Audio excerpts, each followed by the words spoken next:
यावेळेस तूप काढताना माझी अशी फजिती झाली, काय झालं ते सांगते.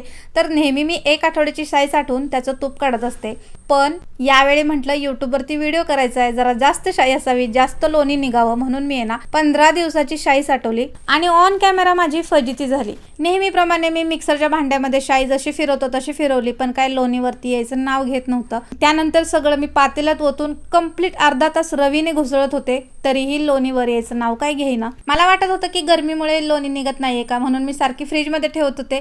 आणि नशिबाने माझ्याकडे हा बीटर होता आणि बीटरने बीट केल्यानंतर एवढं लोणी निघायला लागलं की आता ते पातेल्याच्या बाहेर पडायला लागलं.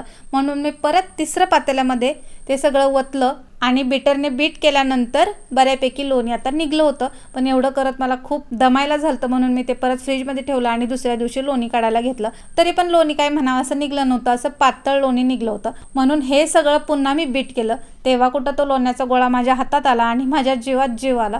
तर आता का आणि कशामुळे हे झालं असेल हे मला नक्की कमेंटमध्ये सांगा. आणि फायनली 2 दिवसाची मेहनत फळाला आली, आपलं खमंग तूप तयार झालं.